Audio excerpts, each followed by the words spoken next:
আসসালামু আলাইকুম। অন্য মঞ্চের আলাপচারিতায় আপনাদের সকলকে আমন্ত্রণ জানাচ্ছি। ডক্টর ইউনূস আওয়ামী লীগকে সে নিষেধাজ্ঞা দেয়। সে কে নিষেধাজ্ঞা দেওয়ার? Who is he? যার কোনো সাংবিধানিক ভিত্তি নাই, জনগণের ম্যান্ডেট চাই, অস্ত্র হাতে নিয়ে একেবারে যাকে বলে জঙ্গিদের সাথে নিয়ে ক্ষমতাটা সে জবরদস্তি করে কিন্তু দখল করা, এবং পরিকল্পনাই ছিল 15 আগস্ট আমাদের দুই বোনকে হত্যা করতে পারেনি, সে হত্যা করারই পরিকল্পনায় নেমেছিল সে। কারণ এর আগে বহুবার সে চেষ্টা করেছে।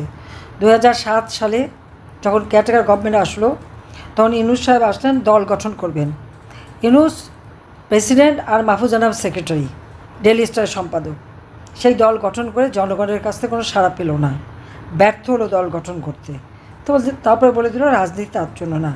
কিন্তু তার ক্ষমতার লোভ কিন্তু যায়নি। তার ক্ষমতার লোভে সে বারবার কিন্তু চক্রান্ত করে যাচ্ছিল। এবং তার চক্রান্তটা কোথায়? সেই আমেরিকার ডিপ স্টেট এবং ইউএস এইডের টাকা, এবং সোরস নামে যে ধনকুবের ইহুদি, তার টাকা। আর ইনুস যে সারা বাংলাদেশের দরিদ্র মানুষের সেই গ্রামীণ ব্যাংক, এবং তাকে আমি দিয়েছিলাম মোবাইল ফোনের ব্যবসা, এর মাধ্যমে সে যে অর্থ যা উপার্জন করেছে বাংলাদেশের জনগণের কাজে কিন্তু তা লাগেনি, সবই সে বিদেশে নিয়ে গেছে, পাচার করেছে, এবং সেই টাকা দিয়েই কিন্তু সে বিশাল বিশাল অর্থ বানিয়েছে। অথচ দেশে কিন্তু কোনোদিন সে কোনো রকম কোনো বিনিয়োগও করেনি। এটা হলো বাস্তবতা। গ্রামীণ ব্যাংক, সরকারি ব্যাংক, সেটাকে সে সারা বিশ্বে প্রচার করলো তার নিজের ব্যাংক। 1 টাকাও কি গ্রামীণ ব্যাংকে সে কখনো বিনিয়োগ করেছে? করেনি। কিন্তু সে যখন আজকে অস্ত্র হাতে নিয়ে এরকম চক্রান্ত করে ক্ষমতা এসেছে, আমাদের অর্থনীতি কোথায় নিয়ে গেছে সে? এখনও যারা মনে করে যে ইউনূস চলে গেলে দেশে নাকি সর্বনাশ হয়ে যাবে, তো সর্বনাশ তো ইউনূস ক্ষমতা এসে করেই দিয়েছে। অর্থনীতিকে সম্পূর্ণভাবে ধ্বংস করেছে। মানুষের আয় রোজগার নাই, বেকারত্ব বাড়িয়েছে। সে তো পারে বিরাট মানুষ, অনেক অর্থনীতিবিদ, অনেক কিছু জানে, এত কিছু। কেউ কেউ আবার দেখি লিখেও ফেললো যে ইউনূস সাহেব না থাকলে নাকি সর্বনাশ হয়ে যাবে। তো সর্বনাশ তো অলরেডি করে দিয়েছে। সেটা কি চোখে পড়ে না কারো? সেটা চোখে পড়ে না? পুঁজিবাজারের অর্থ, সেটাও তো আত্মসাৎ করে নিয়ে গেছে। আজকে পুঁজিবাজারের সমস্ত টাকা কোথায় গেল সেটার প্রশ্ন আমার। পুঁজিবাজারের 90,000 কোটি টাকা পাচার হয়েছে মাত্র এই 7 মাসের মধ্যে। এর কি জবাব দেবে? হ্যাঁ, এটাকে ঢাকার জন্য ইউনূসের কিছু ভাতা খাওয়া লোক আছে, অন্য আবার আনছেন। আওয়ামী লীগের বলে কতটুকু পুঁজিবাজার থেকে পাচার হয়েছে, কী পাচার হয়েছে? আচ্ছা, পাচার যদি হয়ে থাকে তা 8 মাস ধরে তো ক্ষমতায়, বিশ্বব্যাপী এত জায়গায় বিনিয়োগ, এত বন্ধুবান্ধব, একটা নমুনা বের করুক না, একটা টাকা আনুক না ফেরত দেখি। কই, সেটা তো এখনও পারে না। অমনি কয়েকজন গলা বাজিয়ে শুরু করলো যে আওয়ামী লীগ আমলে কী হয়েছিল। 7-8 মাসের মধ্যে আওয়ামী লীগ আমলে কি 90,000 কোটি টাকা পাচার হয়ে গিয়েছিল? তা তো হয়নি। তাহলে এই কথাটা বলে কীভাবে তারা? লজ্জা হয় না তাদের বলতে? আজকে বিনিয়োগকারীরা তারা নিঃস্ব হয়ে গেছে। এবং পুঁজিবাজারের আপনারা দেখেছেন শেয়ার মার্কেটে তারা কফিন তৈরি করে, জানাজা পড়ে কফিন নিয়ে মিছিল করছে। এই কফিনটা কিসের কফিন? অর্থনীতির সম্পূর্ণ দেউলিয়া হওয়ার কফিন। এই যে বিনিয়োগকারীগুলি তাদের সর্বনাশ করে পথে বসিয়ে দিয়েছে। এবার এদের কোনো মাথা ব্যথা নাই। তাই টাকাগুলি কারা নিল, কারা পাচার করলো, সে জবাবটা তো দিতে হবে তাকে। সে জবাবটা দিতে হবে। একজন প্রবীণ নেতা তিনি একটা কথা বলেছেন। তিনি বলেছেন, আমি কোট করছি, বলে যে আচ্ছা, একজন প্রবীণ মানুষ, তিনি একজন আমলা, ইউনূসের খুব ক্লোজ হয়ে কাজ করেছে। সে বলেছে, কাসিমের কামড় জানেন? একবার কামড়ে ধরলে মেঘ না ডাকলে ছাড়ে না। ইউনূস এখন বাংলাদেশটাকে এমনভাবে কামড়ে ধরেছে, সে তো এই বাংলাদেশকে ছাড়বে না। 90,000 কোটি টাকা যদি 7 মাসের মধ্যে পাচার করতে পারে, আর বাংলাদেশের অর্থনীতিটাকে একেবারে ধ্বংস করতে পারে, আমাদের মূল্যমান যা পাকিস্তান থেকে অনেক উপরে ছিল, আজকে সেই মূল্যমানও নামিয়ে দিয়েছে নিচে। কার স্বার্থে? কিসের স্বার্থে? সেটা আমার প্রশ্ন। সে প্রশ্নটা আমি করি। আর তার জন্য এখন যারা তার ঢোল পিটানোর জন্য নেমে পড়েছে মাঠে, তাদেরকেও আমার এই প্রশ্ন যে কার জন্য করতেছে তারা? দেশটাকে 8 মাসে যদি এইভাবে সর্বনাশের দিকে নিয়ে যায়, তো ভবিষ্যতে আর কোথায় নামাবে সেটা কি খেয়াল আছে? আজকে সারা দেশের মানুষের অবস্থাটা কী? যেমন অর্থনৈতিক অবস্থা, ওই অবস্থা এখন কফিন নিয়ে ঘুরে বেড়াতে হচ্ছে। তার উপর পুলিশ হত্যা, আওয়ামী লীগের হাজার হাজার নেতাকর্মীকে হত্যা করেছে, পরিবারসহ আগুন দিয়ে জ্বালিয়ে দিয়েছে। মেরে পা বেঁধে ঝুলিয়েছে পুলিশকে এবং আওয়ামী লীগের নেতাকর্মীকে। এর কি কোনো বিচার হয়েছে? আসামিদের ধরা হয়েছে? না। সাংবাদিক, তাদের উপর যে জুলুম, অত্যাচার, নির্যাতন, আজ শত শত সাংবাদিকের চাকরি গেছে। এমনকি প্রত্যেকটা মিডিয়া আজকে ইউনূসের দখলে, তার এজেন্ট বসে আছে। তারা যা বলবে তাই করতে হবে, নইলে পুড়িয়ে দেবে। ইতিমধ্যেই প্রাইভেট সেক্টর অনেকগুলি টেলিভিশন পুড়িয়ে দেওয়া হয়েছে। পত্রিকাগুলির উপরে তার সম্পূর্ণ নিয়ন্ত্রণ। কেউ স্বাধীনভাবে কথা বলতে পারে? 3 জন সাংবাদিক প্রশ্ন করলে একটা উপদেষ্টাকে প্রশ্ন কঠিন হয়েছে বলে তারা চাকরি হারালো। 2024 সালের জুলাই 7 তারিখ থেকে যখন আন্দোলন শুরু, 7 তারিখ থেকে 14 তারিখ পর্যন্ত তো কোনো ছাত্রদের কিছু বলা হয়নি। পুলিশ তো সহায়তা করেছে তাদের। আওয়ামী লীগের ছেলেরা, আওয়ামী লীগের কর্মীরা ছাত্রলীগের সহায়তা করেছে এবং তাদের সব দাবি মানা হয়েছে। সব দাবি মানার পরেও তাদের কি এক দফা দাবি। সেখানে এই ইউনূসের সমন্বয়কদের কথাই তো বেরিয়ে যায়। তা বলছে যে পুলিশ হত্যা না করলে আর মেট্রো রেলে আগুন না দিলে নাকি তাদের বিপ্লব সফল হতো না। কি বিপ্লবটা করলো তারা? অস্ত্র হাতে গুন্ডামি করে, জ্বালাও পোড়া করে, প্রত্যেকটা প্রতিষ্ঠানে আগুন দিয়ে পুড়িয়ে জ্বালিয়ে, এটার নাম বিপ্লব না গুন্ডামি না সন্ত্রাসী কর্মকাণ্ড? এটা তো রীতিমতো সন্ত্রাসী কর্মকাণ্ড। ওটা নাকি তাদের বিপ্লব। গণভবন ঘেরাও দেবে, ছাত্র পাওয়া যায়নি, ছাত্র নাকি আসে নাই দেখে সেখানে ফলস আইডি কার্ড করে যত কিশোর গ্যাং এবং বিভিন্ন লোক হায়ার করে নিয়ে আসছে। এটা তো ইউনূসের সমন্বয়কেই আর একজন বলে ফেলেছে। তারাই বলেছে কী করেছে তারা। কারণ বলেছে কেন? 15 জুলাই থেকে যখন তারা এই জ্বালাও পোড়া, অগ্নিসন্ত্রাস এবং মানুষ হত্যা শুরু করে, এরপর তাদেরকে ইন্ডেমনিটি দেওয়া হলো। ইন্ডেমনিটি দেওয়ার মধ্য থেকে ইউনূস এটাই প্রমাণ করলো যে ওই হত্যাকাণ্ডগুলি আমি ঘটাইনি বা আমাদের কেউ ঘটায়নি। এই হত্যাকাণ্ডগুলি ইউনূসের মেটিকুলাস ডিজাইনের অংশ, যা তার মাস্টারমাইন্ড দ্বারা সংগঠিত। আজকে পুলিশের হাতে থেকে অস্ত্র কেড়ে নিচ্ছে, তাদের দিচ্ছে লাঠি। আর এরই মধ্যে সেই ডক্টর ইউনূস প্রায় 90,000 না 60,000 লোক বিনা পরীক্ষায় চাকরিতে ঢুকিয়ে দিয়েছে।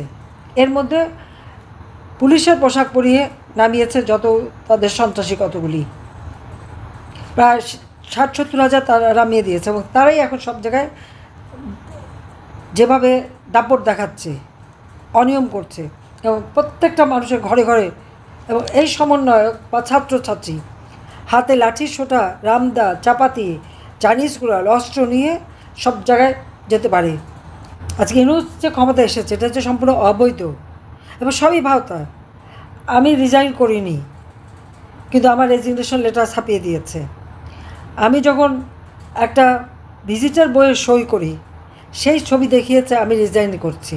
ওটা তো ভিজিটার বই, দেখলেই তো বোঝা যায়।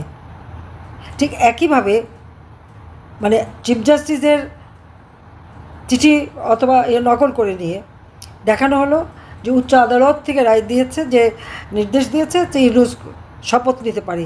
এই ভাওতাবাজি করে, শপথের নাটক করে সে ক্ষমতা দখল করেছে। সম্পূর্ণ অবৈধভাবে ক্ষমতা দখল করে তার একটাই কাজ, আমাদের দেশ ধ্বংস করা। তাছাড়া খেলাধুলা, সাংস্কৃতিক চর্চা থেকে শুরু করে সব ব্যাপারেই তো বাংলাদেশ অগ্রগামী ছিল। কোন দিক থেকে বাংলাদেশ পিছিয়ে ছিল আমার সেটাই প্রশ্ন। আজকে যারা কথা বলেন যে আওয়ামী লীগের আমল থেকে কি সর্বনাশ হয়েছে, কোন জায়গাটা সর্বনাশ হয়েছিল সেটা কি বলতে পারবে? সেটা বলুক তারা। আমি চ্যালেঞ্জ দিচ্ছি। আওয়ামী লীগ মানুষের জন্য কাজ করেছে। হ্যাঁ, আওয়ামী লীগের কাজগুলি তৃণমূলে যে পৌঁছে গেছে, গ্রামে গ্রামে, গ্রামে মানুষের কর্মসংস্থান, গ্রামে মানুষের যাতে একটু সচ্ছলতা আসে সেই ব্যবস্থা আওয়ামী লীগ করে দিয়েছিল। এবং আজকে ও যোগাযোগ ব্যবস্থা পার্বত্য চট্টগ্রাম থেকে নিয়ে শুরু করে হাওড় বর সব এলাকায় আমরা যে যোগাযোগের বিপ্লব ঘটিয়েছি, এবং সেখানে সড়ক, নৌপথ, রেলপথ, এমনকি বিমান, নতুন নতুন ড্রিম লাইনার সহ নতুন নতুন বিমান কিনে আমাদের পাইলটদের ট্রেনিং করানো থেকে শুরু করে সব কিছু আওয়ামী লীগকে সে নিষেধাজ্ঞা দেয়। সে কে নিষেধাজ্ঞা দেওয়া? Who is he? সে কীভাবে ক্ষমতা দখল করেছে? আমার প্রশ্ন। জনগণের ম্যান্ডেট নিয়ে তো সে আসেনি। কতগুলি ভাড়াইটে লোক নিয়ে, অস্ত্র শস্ত্র নিয়ে নামছে আর অপপ্রচার চালিয়ে তার তো মানে অপপ্রচার চালানোর কারখানা আছে। এই কারখানাটা কোথায় আপনারা জানেন? এই কারখানা হচ্ছে ইউনূস সেন্টার। 40 জন সে ভাড়াটে লোক রেখে দিচ্ছে, 5 লাখ 7 লাখ টাকা করে ভাড়া দেয়। সে আলিবাবা 40 চোর, ইউনূস আলিবাবা 40 চোর হয়ে গেছে। তারা বসে বসে যত আমাদের বিরুদ্ধে যত রকমের মিথ্যা অপপ্রচার তৈরি করে আর ছাড়াই ইউনূসের গুণগান গায়। আবার আজকাল আবার লোক সাজিয়ে, রিক্সাওয়ালা সাজিয়ে তাদের মতামত নিতে চায় যে ইউনূস 5 বছর থাকবে। 8 মাসে যে অর্থনীতির সর্বনাশটা করেছে, আর 5 বছর থাকলে বাংলাদেশের ঘাস মাটি আর কিচ্ছু থাকবে না, সবই খেয়ে ফেলবে, সবই খেয়ে ফেলবে। কাজে আর সময় নাই, একে এখন ক্ষমতার থেকে সরাতেই হবে।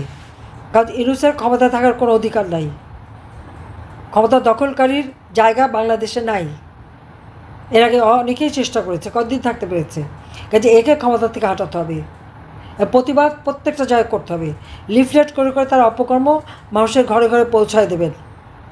আপনার এলাকায় কি করেছে, কত মানুষকে হত্যা করেছে। আওয়ামী লীগের যে হাজার হাজার নেতা কর্মী তার পরিবার সহ হত্যা করলো, 3000 উপর পুলিশ হত্যা করেছে, আনসারদের লাশ গুম করে দিয়েছে, সাংবাদিক হত্যা করেছে, আইনজীবী হত্যা করেছে, আমাদের সাংস্কৃতিক কর্মী এমনভাবে মারল যে সে মারা গেল। এইভাবে এমনকি সে মমতাজ বেগম, তাকে কীভাবে হেনস্থা করে, এটা কোন ধরনের কথা? তাকে অ্যারেস্ট করছে, সে কী অপরাধটা করছে? যে মিথ্যা মামলা দিয়ে তারপর আবার কোর্টে নেওয়ার সময় সেখানে কতগুলি গুন্ডা পান্ডা সাজিয়ে রাখে, তারা আবার হামলা করে, মমতাজের উপরে ডিম মারে। ডিম মারতে হয় তোরা ইউনূসের উপরে মার। মানুষের তো খাবার নিরাপত্তা সব কিছু কেড়ে নিয়েছে সে, তাকে যে ডিম মার আবার এদের কেন? কাজে এই অনিয়ম অত্যাচার অবিচার থেকে বাংলাদেশকে মুক্ত করবার জন্য আজকে যার যেভাবে যা আছে নেমে পড়তে হবে এবং মিছিল করতে হবে। এটাই আমার আহ্বান। এটা আপনাদের জন্য শুধু না, সারা বাংলাদেশের জন্য। মানে এর হাতে দেশটা ধ্বংসের দিকে চলে যাচ্ছে, ধ্বংসের দিকে চলে যাবে। একে ক্ষমতার থেকে হাঁটিয়ে বাংলাদেশের মানুষের জীবনের শান্তি নিরাপত্তা আনতে হবে। এখন তো মানুষের জীবনে শান্তি নাই, যে কোনো বাড়িতে ঢুকে লুটপাট করে নিয়ে যায়, চুরি করে, লজ্জা করে না মানুষের জিনিসে হাত দিতে, এবং সেটাই খুব গর্বের বিষয় হয়ে গেছে তার। এবং এই সমস্ত অস্ত্রধারী সন্ত্রাসী গুন্ডাবিদের নিয়েই তার চলাচল। এদের হাত থেকে দেশকে রক্ষা করতে হবে মানুষের জীবনের শান্তি নিরাপত্তা নিশ্চিত করবার জন্য, এবং দেশকে অর্থনৈতিকভাবে ধ্বংসের কিনারা থেকে বাঁচাবার জন্য ইউনূসের পদত্যাগ দাবি, এবং তাকে ইমিডিয়েটলি বিদায় নিতে হবে। আর যত মিথ্যা মামলা প্রত্যাহার করতে হবে, সকল বন্দীদের মুক্তি দিতে হবে। আমাদের প্রায় 1 লক্ষ আওয়ামী লীগের নেতা কর্মী, 14 দলের নেতা কর্মী, সাংস্কৃতিক কর্মী, বুদ্ধিজীবী তাদেরকে গ্রেপ্তার করে রেখেছে, এবং প্রায় 5 থেকে 7 লক্ষ মানুষকে মামলায় আসামি করেছে। সমস্ত মামলা প্রত্যাহার করতে হবে। প্রত্যেকের নাগরিক অধিকার আছে, সেই নাগরিক অধিকার নিশ্চিত করতে হবে। তাদের প্রত্যেকের জীবনের নিরাপত্তা দিতে হবে, বাংলাদেশের মানুষকে রক্ষা করতে হবে। তার জন্য কারো মুখের দিকে তাকিয়ে থাকে না, কে কবে কী করবে না। আমরা জনগণের শক্তিতে বিশ্বাস করি, আর এই জনগণের শক্তি নিয়েই ক্ষমতা এসেছি। জনগণের শক্তি নিয়েই আমি প্রবাস থেকে ফিরে এসেছিলাম, 2বার বাধা দেওয়া হয়েছে, তারপর এসেছি। কাজী আমি আছি আপনাদের সাথে, যেখানে থেকে আমি আপনাদের সাথেই আছি। কাজে প্রত্যেকে আজকে রুখে দাঁড়াতে হবে দেশকে বাঁচানোর জন্য, নইলে আমাদের দেশ বাঁচবে না। আর যারা এখন ইউনূসের গুণগান করে লেখে, তাদের হিসাবটা রেখে, যে এই গুণগান আসে কোত্থেকে, কত খাইছে পয়সা, সেটাই জিজ্ঞেস করি। কাজে কত খেলেন, কত নিলেন, কবে ফেরত দেবেন, কবে যাবেন। কাজে ইউনূসের বিদায়ের মধ্য দিয়ে বাংলাদেশের মানুষের মুক্তি। কাজে সবাই সেইভাবেই কাজ করতে হবে। সবাইকে ধন্যবাদ। জয় বাংলা, জয় বঙ্গবন্ধু, বাংলাদেশ চিরজীবী হোক। খোদা হাফেজ।